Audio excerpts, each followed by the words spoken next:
股神巴菲特話關稅係一個戰爭行為，又話最近美股嘅波動呢，其實冇乜大不了嘅啫，只係碎料啦。咁首先啦，關稅呢就好似美國同全世界宣戰咁樣啦，已經破壞咗美國嘅名聲。今一次嘅舉動呢，多咗75億人憎恨美國，佢哋唔再中意美國呢，其實係關係到信用問題，有機會令到美元呢個根基再動搖啊。阿巴 Sir 咧又話啦，貿易唔應該成為武器啊。巴菲特覺得美國一早已經贏晒啦，因為佢由一個一無所有嘅國家變成咗依家係一個極其重要嘅一個國家。因為美國最初做嘅係呢，佢係將自己做擅長嘅事，例如250年前呢，最擅長棉花同埋煙草嘅，同其他國家進行貿易，世界繁榮，美國就會更加繁榮啦。咁呢，巴 Sir 就意識到今次特朗普關稅係一個錯誤，因為今次令到有75億人唔再中意美國，只有3億嘅美國人呢就好似沾沾自喜咁樣啦，就談論緊呢個政策。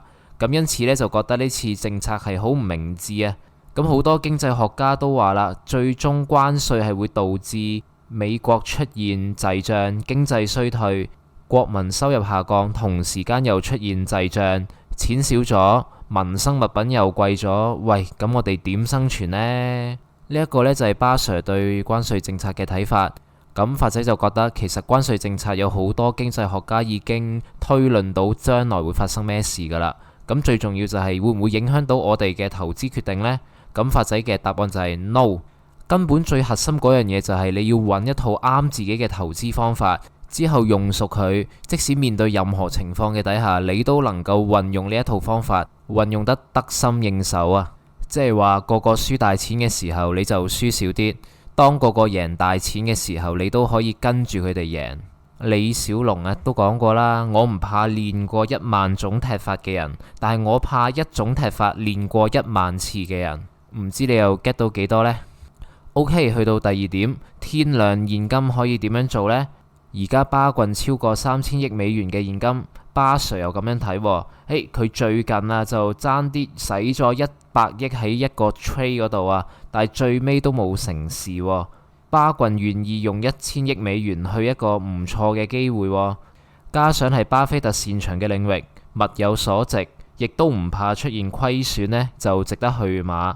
呢個就係巴 Sir 嘅交易法則，咁佢都毫不吝嗇喺今次退休之前呢都分享俾大家啦。佢又補充啦，投資世界入邊呢，所有事情嘅發生唔會係井然有序，即係話唔會好似每日太陽由東方升起咁樣固定不變啊，亦都唔會好似賣產品咁樣啦。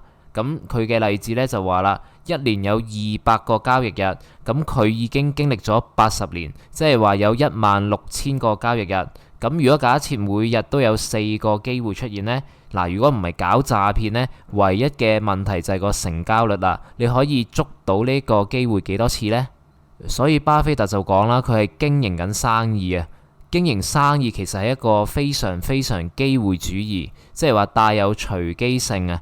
喺法仔眼中，投資就好似做生意咁樣啦。如果一切已成定局，就等於已經冇乜水位啦。即係好似市場消化晒今次關稅嘅影響，美股已經反彈返去之前嘅高位。如果你唔係喺最不確定性嘅時候，大家最驚嘅時候去買，好可能呢，你依家先買呢，就有機會係接緊火棒啦，又或者係一個相對高位買啦。第三，巴菲特又覺得自己做得太多嘢啦。佢又話咯，如果一世人淨係做5件事呢，一定係會比做50件事更加好嘅。佢又話自己冇集中足夠嘅精力啦。咁例如依家有500億嘅現金啦，咁我哋喺任何時候都希望得到充分嘅投資，即係話將呢500億去 all in，冇留現金嘅。咁for一般嘅投資人呢，巴 Sir 就覺得唔係唔適合嘅，而係覺得自己係一間企業，咁梗係要做得好少少啦。咁所以呢，其實法仔都話啦，永遠都唔會 all in 噶嘛。都係嗰句啦，巴 Sir 喺退休之前再提醒多次大家，喂，咪鬼 all in 啦！實際上你留現金呢，有機會仲賺得多過充分的投資，即係 all in 啊！未明嘅希望你有日會明啦。咁去到第4點啦，關於把握未來股市嘅機會，巴 Sir 佢又做咗個假設，就係當佢每年有400億入帳啦，咁如果你同我講一定要投資呢，將會係世界最愚蠢嘅事，即係等於啲人一出糧身痕就過大海倒晒佢。嗱，聽到都覺得佢蠢啦，係咪？好，繼續下一點，其實冇人會知道市場即將會發生乜嘢事，聽日啦、下個禮拜、下個月啦，但係好多人都會花好多時間去傾呢啲嘅事情上邊，因為傾起上嚟呢係好容易，不過係冇價值嘅。嗱，舉個例子啦，即係依家有好多經濟學家就以為美國即將會出現經濟衰退，又或者滯脹，咁呢啲係一啲未來嘅事，未發生嘅。喺巴 Sir 嘅角度睇呢，佢覺得呢係冇乜價值嘅。講一啲我哋未必發生嘅事，咁不如呢去諗下啦，會唔會喺下個禮拜，可能係5年之後啦，會唔會有機會出現一個遍地投資嘅機會呢？但係呢，一定唔係50年之後嘅。明天出現嘅可能性亦都係不太可能發生，但係呢，發生嘅機率係會隨住時間而上升。佢呢就做咗個比喻啦，就話好似死亡咁樣啦。如果你10歲，你第2日呢死亡嘅概率就好低。特別如果你係男人呢，因為女人一般比男人長命嘅。呢個呢，就佢都當係講笑咁樣去講啦。以上就係摘錄咗巴 Sir 喺股東大會嘅少少講話嘅精華。發仔當晚聽完巴 Sir 嘅分享之後呢，都有少少感悟㗎喎。首先，巴 Sir 就好似普通人咁樣啦，唔會有水晶球，唔會知道聽日發生咩事。即係我哋都知道聽日發生經濟危機嘅機會真係好少，但係我哋隱約會知道越嚟越近，咁我哋一定要做足準備。咁而巴 Sir 呢，其實都有晒團隊啦、投資策略，因此佢需要準備呢，就係現金、耐性同埋危機一旦出現時候嘅行動力。嗰個股東大會入邊呢，有人呢問咗一條好特別嘅問題嘅，就係話啦，喂，你又話要有耐性，又話要喺股災嘅時候大舉去撈底喎。咁啊，巴 Sir 呢就解釋啦，耐性其實係貨機會未嚟到之前，你係需要耐心等待啊。咁當機會出現到嘅時候，你就要當機立斷，行動要快，要迅速去買貨。咁嗰次股東大會呢，都真係好多乾貨噶啦。咁個觀眾問完之後呢，巴 Sir 都真係好真誠去分享俾佢哋聽啦。如今嘅美股你都見到噶啦，無論係疫情嗰次啦，定係啱啱最新嗰次，佢哋嘅反彈速度都係好快嘅。天下武功，唯快不破，所以股神先話真係要快，行動要迅速。咁第二個感想呢，就係最近嘅波動呢，對巴 Sir 嚟講呢，都係真係濕濕碎嘅啫。